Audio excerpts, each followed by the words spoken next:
Hola, ¿qué tal? Eh, Soy el doctor Jiménez y he estado haciendo presentaciones sobre el tema de los 50 años del golpe en Chile. Esta sería la tercera exposición.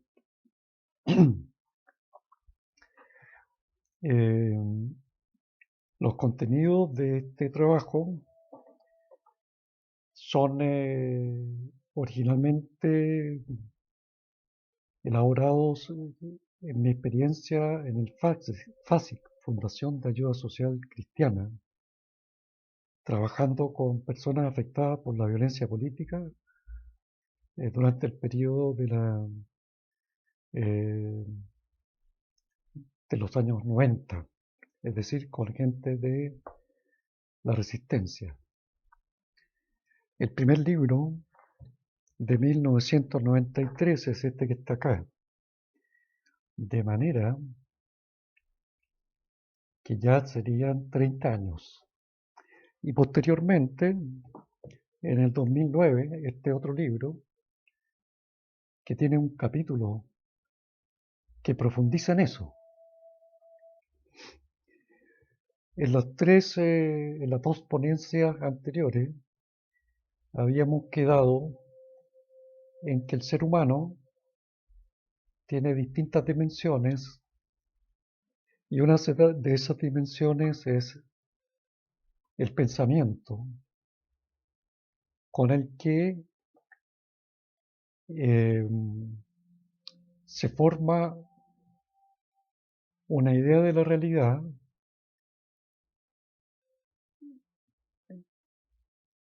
y desarrolla ideales, formas de intervención en esa realidad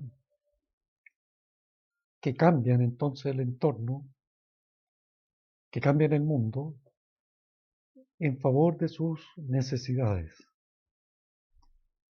básicas, que son las que le permiten mantenerse en el estado vivo, y sus símbolos, en favor de sus necesidades básicas y sus símbolos. Símbolos en cuanto a que como es un sujeto que piensa, eh, produce representaciones de las cosas reales, materiales, objetivas, que entran por los sentidos, que interjuegan entre sí y forman la cultura. Entonces, al tener un pensamiento, el ser humano forma eh, ideas de cómo beneficiarse a sí mismo y mantener su vida de esa forma. Sus necesidades y sus símbolos. Y de ahí surgen las derechas y las izquierdas. Para mayor detalle tendrían que ver las ponencias 1 y 2. Entonces, al pensar el ser humano, forma estas ideas que al articularse entre sí, estructuran una visión de mundo que yo llamo aquí ideograma. Y, y existen dos ideogramas que entraron en conflicto, en colisión violenta, en lo que terminó en el golpe de Estado, que yo llamo aquí crisis automutilativa, porque son los aparatos de seguridad del orden social los que arremeten y destruyen parcialmente a los miembros de la comunidad que componen a ese orden social. Entonces los ideogramas de izquierda y de derecha entran en conflicto gracias a una espiral de desconocimiento mutuo de esos sectores sociales que llegan a un proceso de destrucción mutua. La izquierda es el pensamiento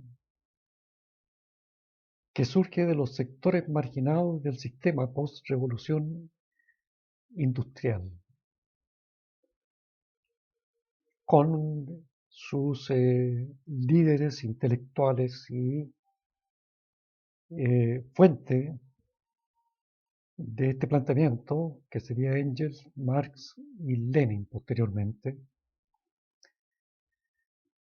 que representan la voz de los oprimidos, de los marginados, de los pobres. Y por otro lado, la derecha representa los sectores de mayor poder, visto el poder como capacidad de que algo ocurra. Como en toda comunidad biológica, digámoslo de esa manera, hay una dispersión del poder. Entonces los que tienen más poder, que son minorías, como tienen más capacidad, influyen más en la configuración del poder y determinan la configuración de ese poder social en este caso, pero como la experiencia de todo sujeto entrega conocimiento sobre su vida, el sector más poderoso al construir la configuración del orden social sabe mucho de sí mismo, pero sabe menos del resto. Entonces hace un orden social más egocéntrico, más individualista, de esos sectores de mayor poder, y el sistema es defectuoso, es insuficiente y deja grandes cordones de marginalidad, y es de ahí donde aparecen las ideas de izquierda, que entran en una espiral de violencia que llega al golpe de Estado. Como este modelo ocurre, yo creo, en cualquier comunidad humana, en cualquier tiempo, como dinámica.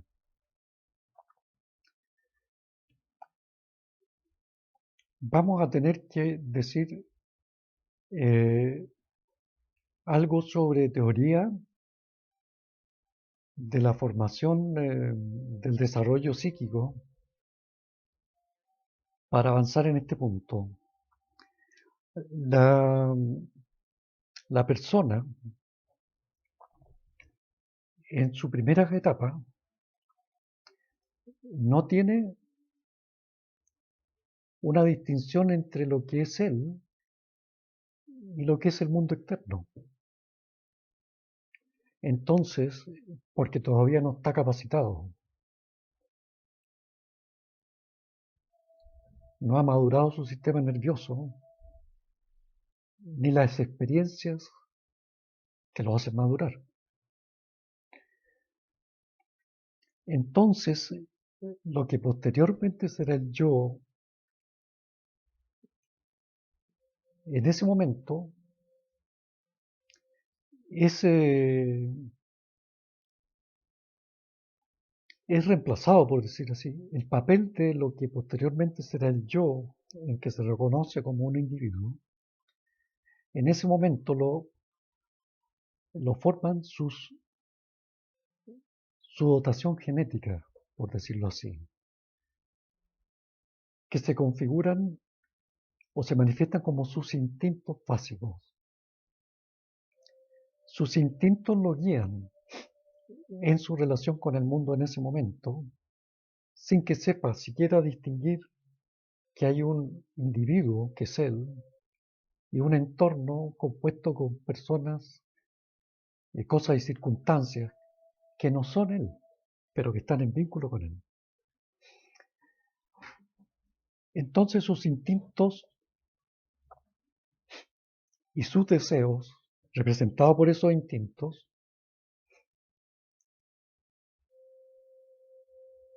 lo guían y probablemente lo vivencia o tiene las sensaciones de que ese es él. En esta etapa primitiva existen como dos entidades nomás.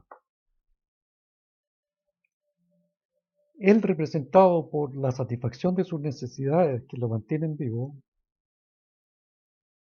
y todo el resto que no son esas necesidades y sus satisfacciones. Entonces se produce una división primitiva según la cual todo lo bueno se relaciona con el yo primitivo. Todavía no existe yo, pero existe la sensación probablemente difusa de sentirse identificado con todo lo bueno y considerar que todo lo que no es bueno para mí es lo ajeno y negativo. Eso se llama sistema proyectivo. Así que queda un yo primitivo compuesto por todo lo bueno que hay en mí y todo lo bueno también que hay afuera. No hay división entre un individuo y el entorno. Y lo malo es todo lo malo que pudiera haber en mí y también todo lo malo que pudiera haber afuera. La crispación y la confrontación entre los ideogramas izquierda y derecha, en medida que van escalando, llegan a un punto en que se sienten mutuamente amenazados unos por otros y se produce una regresión a este funcionamiento psíquico primitivo que acabo de describir. Entonces, existe un descontrol de la agresividad, que habíamos dicho que la agresividad es una potencialidad al servicio de la vida, tan importante que la vida no puede existir biológica si no existe agresividad, que es la potencialidad. Pero cuando esa agresividad se gatilla y se pone en ejercicio, que es todos los días, a cada rato, pero pueden haber montos extraordinarios de agresividad que se ponen en ejercicio. Cuando se pone en ejercicio se llama violencia o agresión. En esta espiral, ambas identidades, tanto a nivel de los individuos como a nivel del grupo, izquierdas y derechas, activan su agresividad ante sentirse amenazados a tal punto que llevan a este sistema que yo dije que se llamaba proyectivo en una regresión a este nivel psíquico primitivo. Y a partir de ahí se sienten mutuamente destruibles. Para vivir yo, te tengo que eliminar a ti. Y para vivir tú me tienes que eliminar a mí.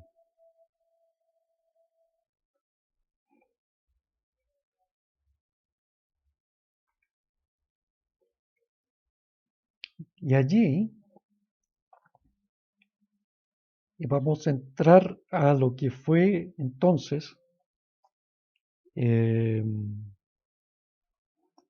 la crisis automutilativa, donde el Estado usa su sistema de represión del orden social, identificado con la derecha, porque es el sector de mayor poder que lo construye, contra los revolucionarios que pretenden cambiar ese sistema. Y como todo proceso similar a un cuadro clínico, hay una semiología que dice estos son los síntomas y signos que nos permiten reconocer este cuadro clínico, que en este caso sería un cuadro clínico social, donde la sociedad está enferma, y aquello sería como una especie de semiología de la crisis automutilativa. En las características de la crisis automutilativa, eh, lo que prima es la exclusión, es decir, la clausura o desaparición de ciertas dimensiones donde se expresaban algunos aspectos de la identidad, ya sea individual o grupal, en este caso de los mecanismos de represión del aparato del Estado, y por otro lado, las estrategias revolucionarias de los sectores de izquierda, como por ejemplo eh, las tomas de terreno, las tomas de predios, las estrategias bélicas para llegar al poder con la figuras de Fidel Castro, de Che Guevara y la propuesta de la dictadura del proletariado y el asalto al poder. Y por otra parte, eh, la estrategia, por ejemplo, de la lucha antisubversiva con el enemigo interno, de la Escuela de las Américas, que era la forma de concebir la lucha contra cualquier subversión contra el sistema que tenía el orden social. Cuando se produce la confrontación, entonces se produce el golpe. En la persona individual, la forma de exclusión inhibe la expresión de algunas necesidades básicas, emociones, ideas y conducta en beneficio de otros, cuando es una persona individual la que en su propia identidad reprime cosas propias. Eh, pero en el orden social, las formas de exclusión se traducen en lo ya conocido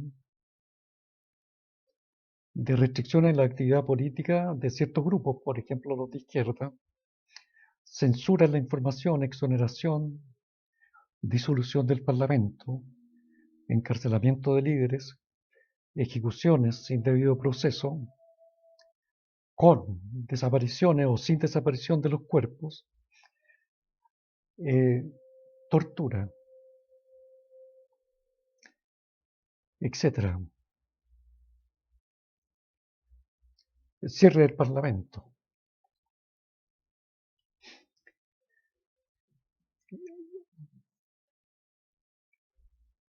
Ahora estamos hablando del ejercicio de la agresividad en la violencia y la agresión a partir de estas dos entidades que serían las izquierdas y las derechas sobre las que hablamos en el punto 2, en la exposición 2.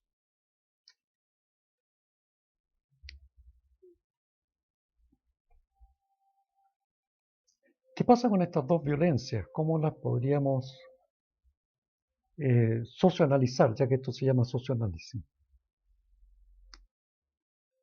Las dos violencias son legítimas, entendiendo que son auténticas,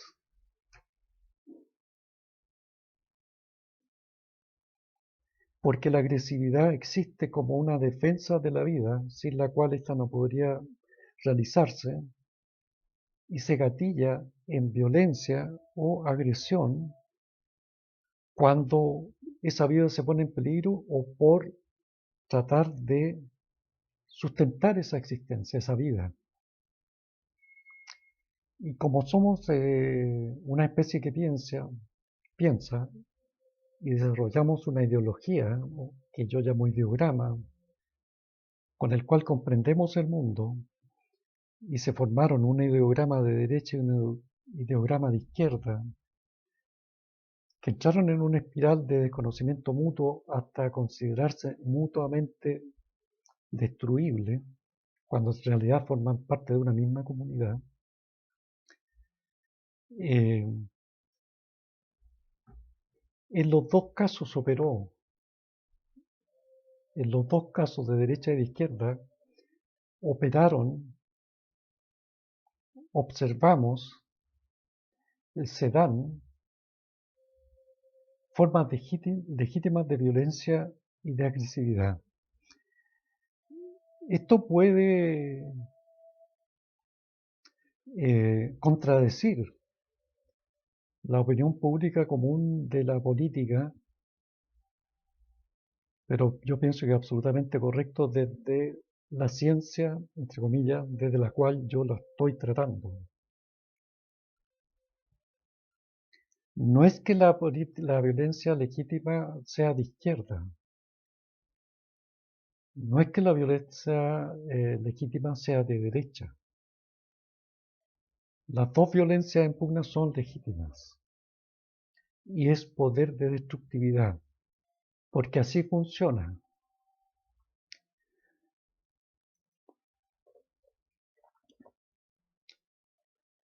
Ahora, superación del conflicto.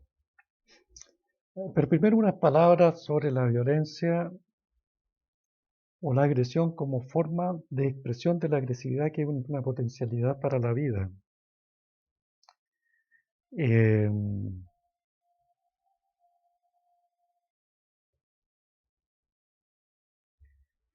Podría pensarse de que lo que quiero decir es que habitualmente se tiende a creer de que hay una violencia que es más legítima que otra.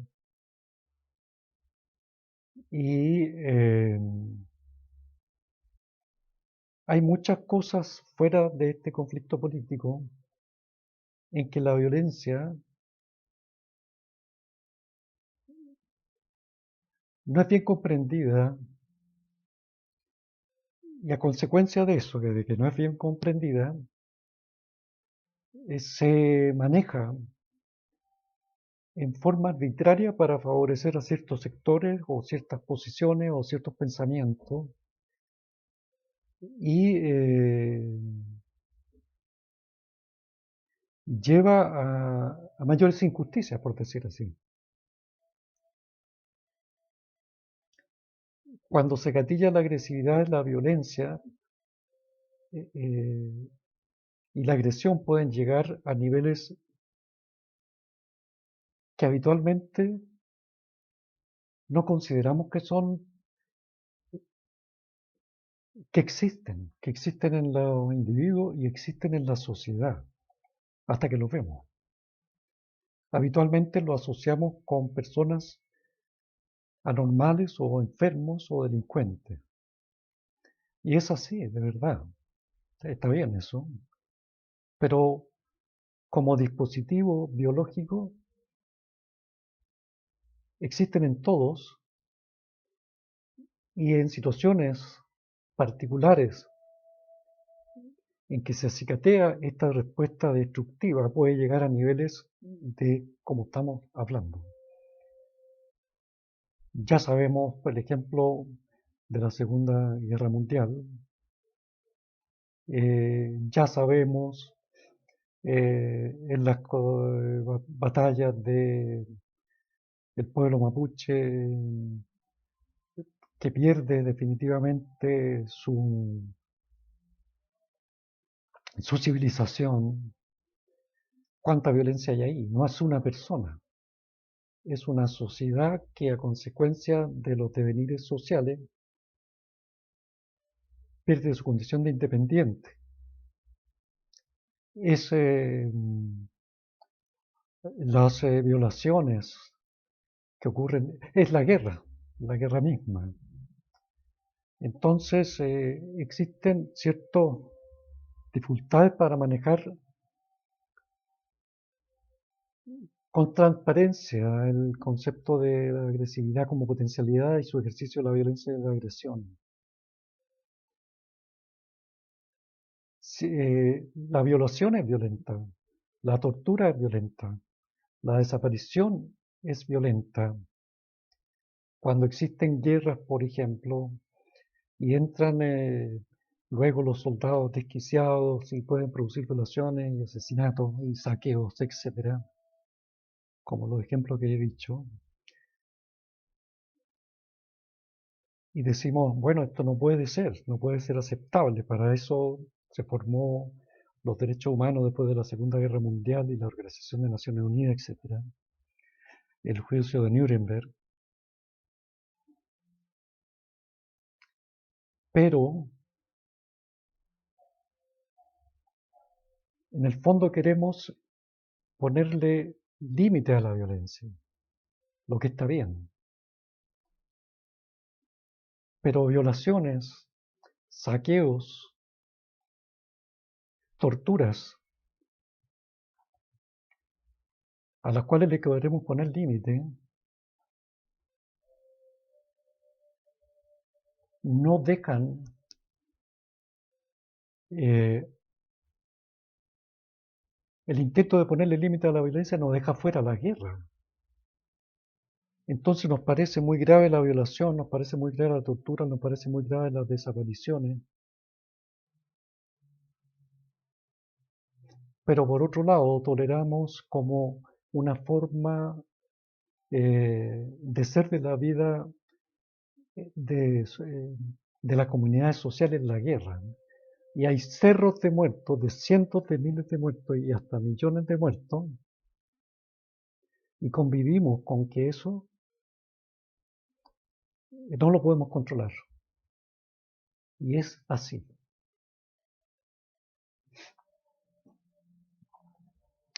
La superación del conflicto, entonces, volviendo a la situación de la crisis automutilativa del golpe,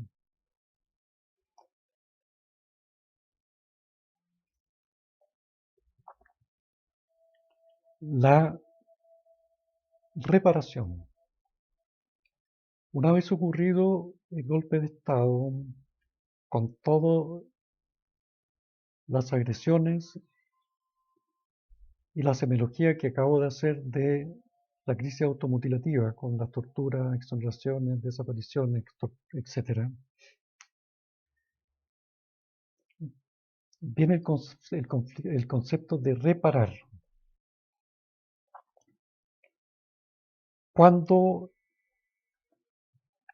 estábamos en 1990, no gustaba el término de reparación. Estuvo discutiéndose si el concepto de reparación era adecuado. ¿Por qué no gustaba? No satisfacía.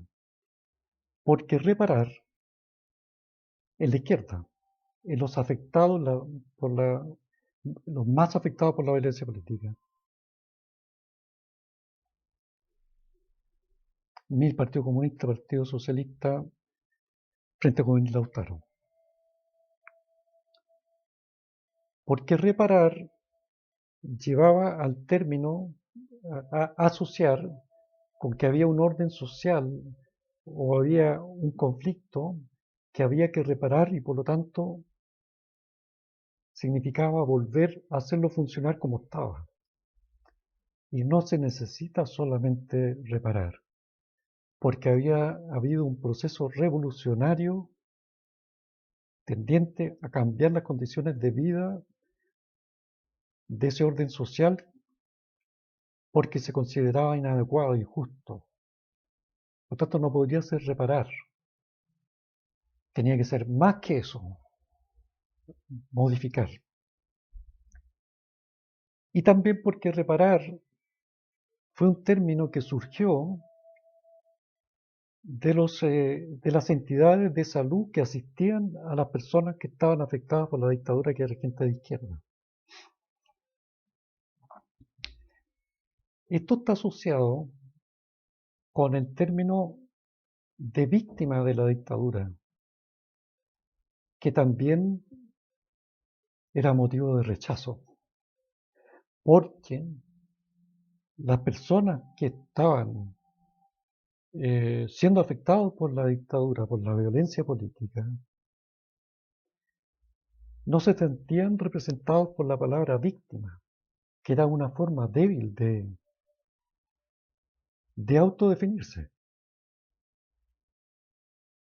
Es como decir, no somos víctimas, somos luchadores sociales, somos revolucionarios que venimos a hacer un cambio a este orden social por la justicia, por mejorar las condiciones de vida de todas las personas que están limitadas por un sistema social injusto.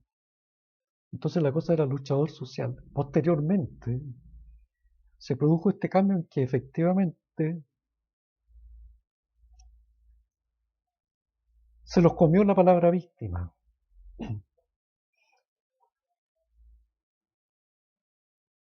Y gracias a la palabra víctima se consiguió más reconocimiento, más conciencia del daño causado por la violencia social contra estos grupos. Pero entiéndase, lo acabo de decir, no son víctimas, son revolucionarios, que a consecuencia de toda la dinámica social que implicaba ser revolucionario y producir un cambio, jugarse la vida en ese cambio, sufrieron los daños que sabían que iban a sufrir.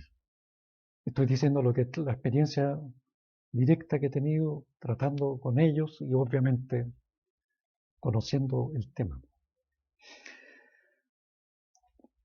Ahora, ¿qué es lo que es la sanción luego que ocurre el conflicto?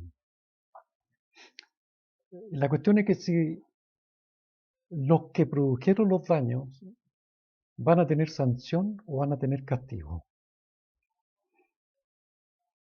Sanción es, sanción no es castigo. Sanción no es castigo. Pero sanción tampoco es impunidad. Definición de sanción. Sanción es cambiar las condiciones en las que surgió una conducta que se desea evitar. Se produjo un golpe y hubo una dictadura que se calificó de terrorismo de Estado, imagínense lo grave.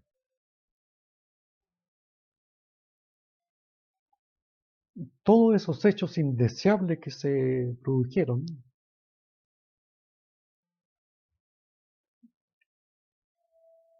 tienen que evitar que se produzcan. Y la sanción consiste en cambiar las condiciones que permitieron el surgimiento de esas conductas indeseables.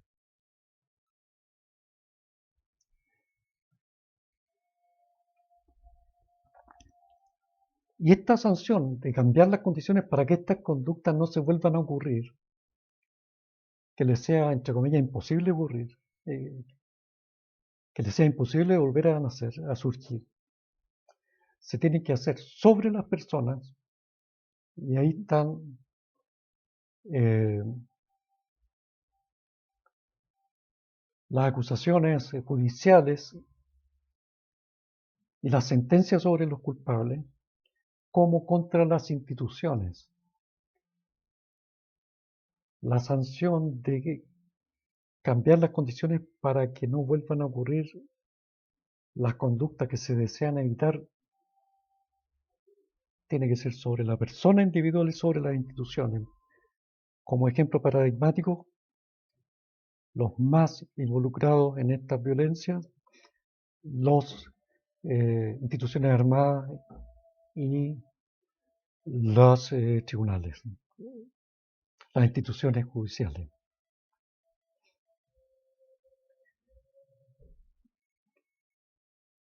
¿Qué es lo que es, qué es lo que es la reparación? Ya que también se acuñó y se mantuvo la palabra reparación. Yo la defino, acabo de definir sanción, ahora voy a definir reparación.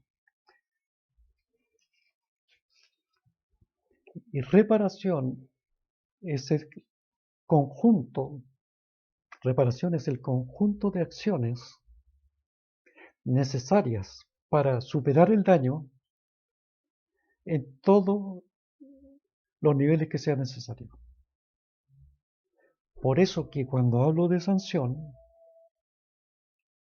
que significa cambiar las condiciones para que no surjan las conductas que se desean evitar, estas tienen que ser en las personas y en las instituciones, y en todos los niveles que sean necesarios.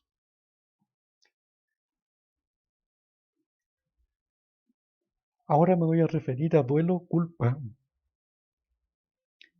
Tenemos a la izquierda y tenemos a las derechas.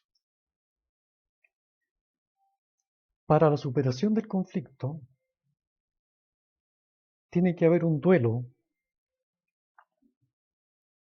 que sería la pérdida de algunos valores o creencias que forman parte de la identidad de izquierda y que forman parte de la identidad de derecha.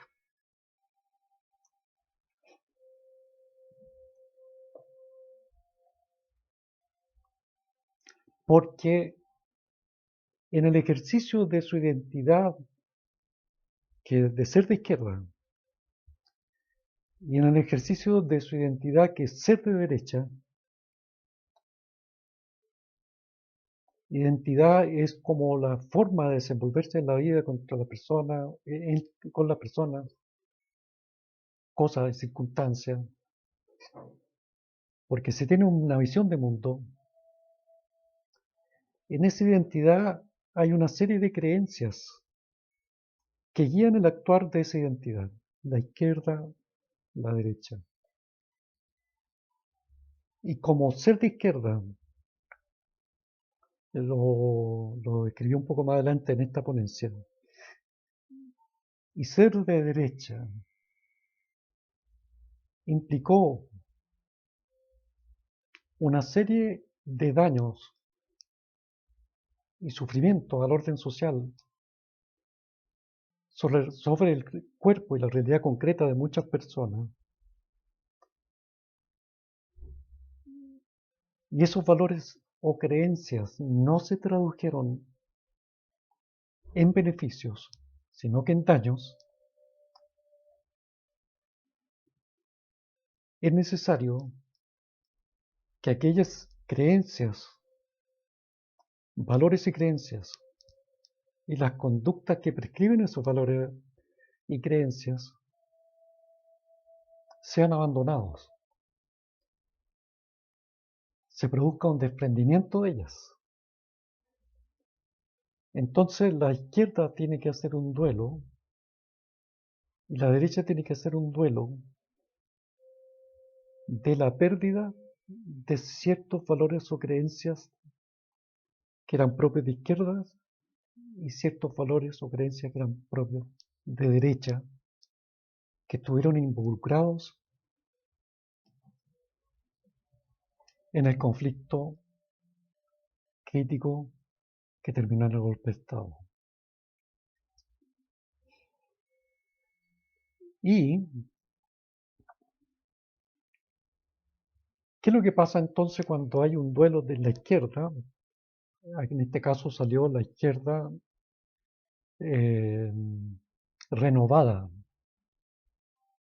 La izquierda renovada significa que se deshizo de ciertas cosas de izquierda, como por ejemplo probablemente la estrategia bélica para conquistar el poder y la dictadura del proletariado, hagamos cuenta. Y la derecha probablemente se desprendió de la doctrina de la seguridad nacional a la cual estaba adscrita, siguiendo el dominio de Estados Unidos, que llevó a todas las violencias de los aparatos de seguridad. Entonces, tanto la izquierda como la derecha, en las personas y en los grupos, identidades individuales e identidades grupales, que es lo mismo, tienen que hacer ese duelo y sufrir el desprendimiento de parte de su identidad, sentir culpa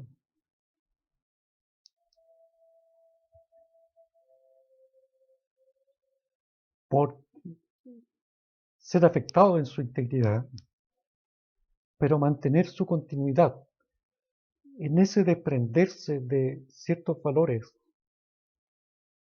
que ahora ya no se respaldan como parte de la identidad. No puede haber una desintegración de la identidad, sino que tiene que haber una mantención, una continuidad de esa identidad, ahora modificada. ¿Y cómo se logra eso? Con un concepto que se llamaría significación simbólica, que toma los valores o creencias que en un momento constituyeron la identidad propia y que hoy día se rechazan como una forma de haber sido en una etapa de la vida individual o grupal de acuerdo a las condiciones en que se vivía en ese momento. Es decir, ya no me interesa tal valor o tales valores o creencias y los desecho como parte de mi identidad. Pero tienen esos valores o creencias el significado simbólico, significación simbólica de lo que he sido, de mi biografía. Y dan testimonio de mi capacidad de cambio. Porque un valor o creencia que es un instrumento al servicio de la existencia de las personas y de los grupos, si en vez de producir beneficio produce daño, no puede mantenerse como valor o creencia. Nos sirve como instrumento, pero no por votar el instrumento voy a desechar mi propio derecho a la vida y la confianza en que puedo construir el bien.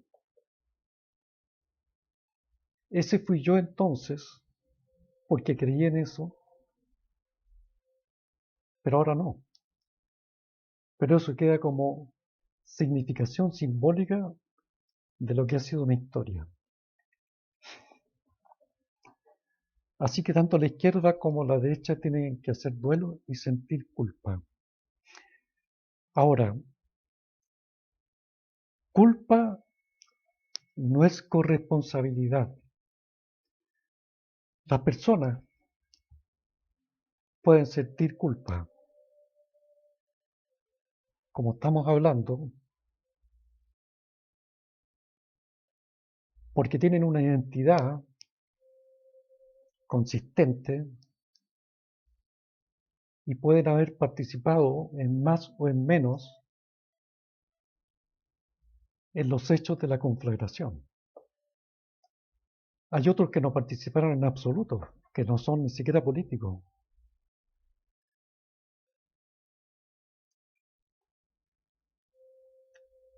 Pero las personas, si las personas pueden sentir más específicamente culpa, sin embargo todos formamos parte de una comunidad, que es el orden social y el país en este caso, que es Chile. Y como un orden social es un sistema, y un sistema es un conjunto de elementos recíprocamente vinculados, en este caso como persona,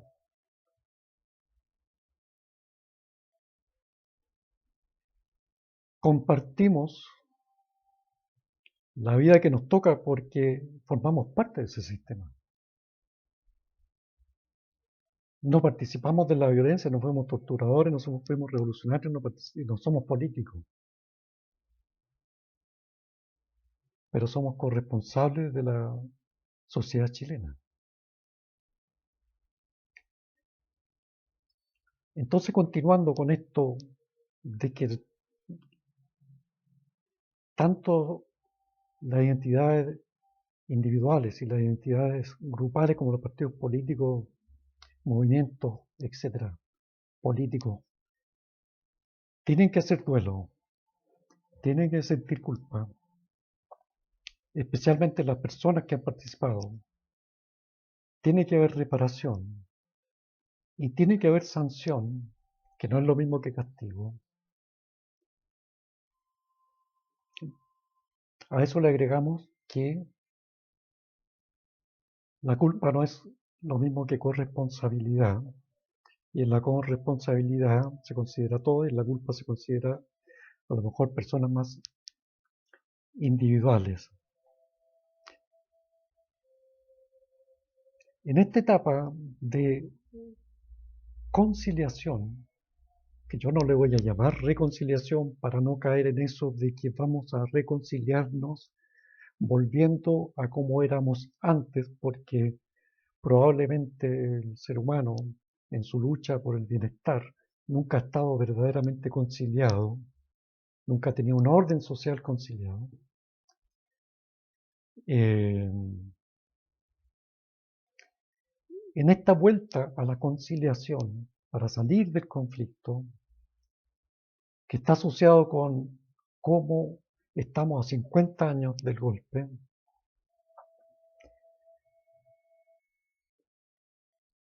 no puede dominar uno de los sectores en conflicto.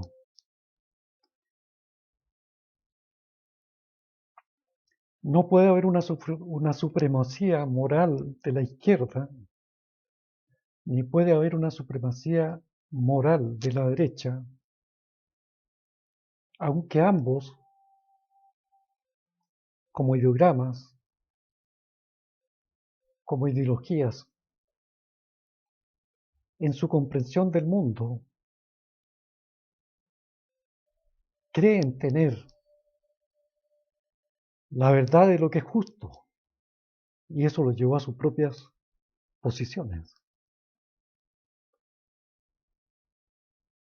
Para salir de el conflicto que se produjo, el daño que se produjo,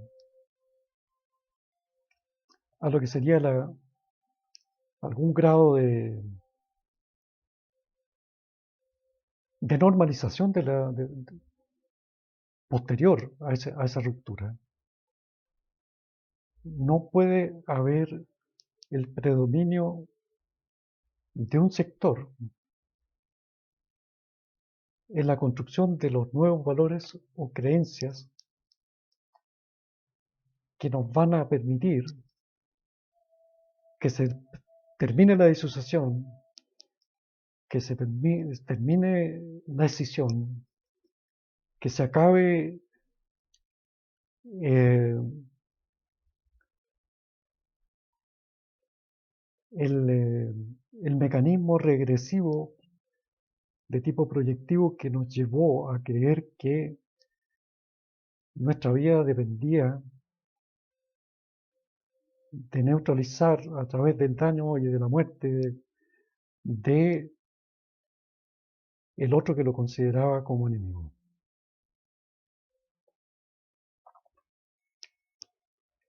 Actualmente, eh, yo creo que ese es el conflicto principal, de que hay sectores que se creen con más derecho a definir cuál es el nuevo estatus de relación que nos permitirá superar el conflicto.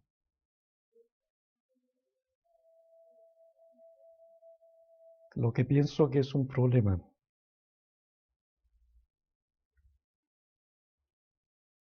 Como epílogo, entonces,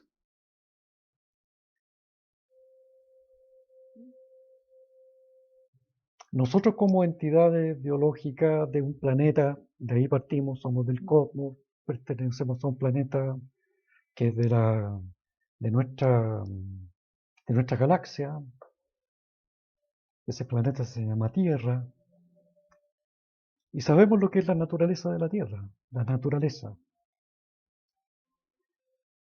y su historia. Tenemos una idea de esa historia y nacimos como una especie concreta de la historia de la Tierra. Somos mamíferos y somos humanos. Eso no es nada esotérico,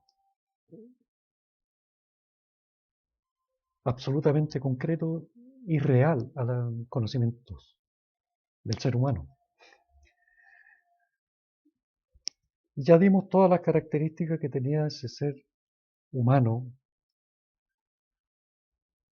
lo que llamamos las 5 dimensiones del hombre holístico. Y lo importante es que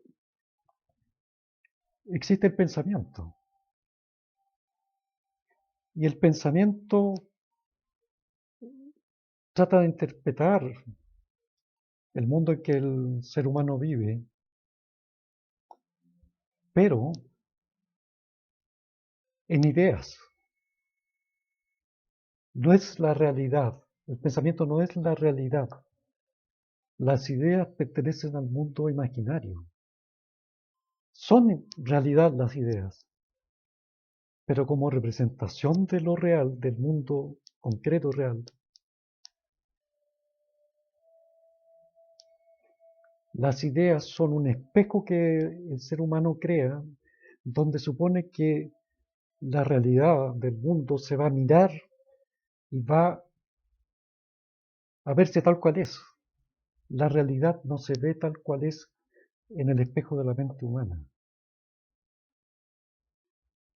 De manera que, como todo pensamiento, los ideogramas de izquierda y derecha son imaginarios. Y cuando se pusieron en acción y entraron en una espiral de desconocimiento mutuo,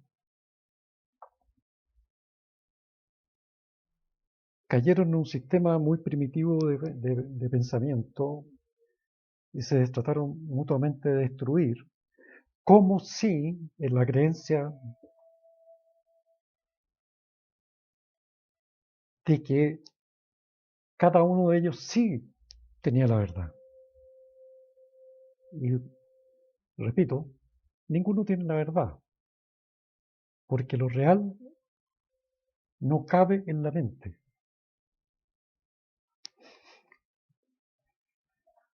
De manera que si en este momento de conciliación alguno de los sectores, porque fue más dañado, por ejemplo, o sufrió más, cree tener la verdad, estamos resistiéndonos a que justamente el cambio de valores o creencias que desecha aquellas creencias que nos llevaron al conflicto,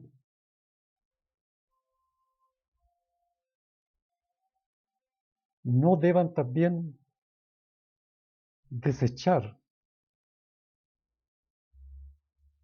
ideas de supremacía.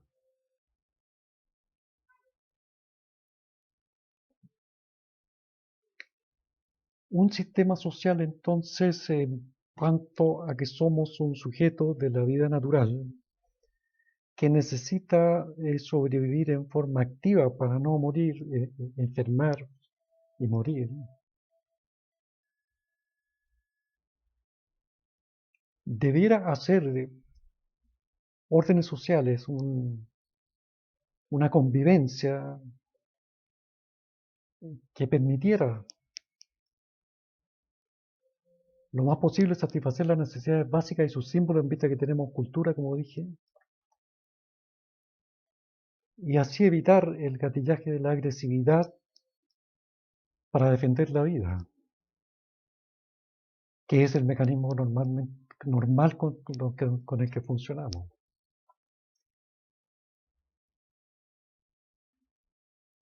Y en eso estamos. Yo entrego todo este conocimiento como parte del rol social que tengo como médico especialista en psiquiatría, porque todos tenemos un rol social. Y yo vengo a dar entonces cuenta de lo que he visto, con la idea de que pudiera eventualmente ser de utilidad a la comunidad a la que pertenezco y que por lo tanto el conocimiento que yo he adquirido en este rol social también le pertenece al resto de la sociedad. Por eso no me pude quedar tranquilo con decir, bueno, esto es lo que pienso yo y lo tengo claro y me basta. Veamos si sirve para el resto de las personas. Ojalá que esto tenga alguna utilidad y muchas gracias a los que pudieron interesarse en esto. Nos vemos. Chao.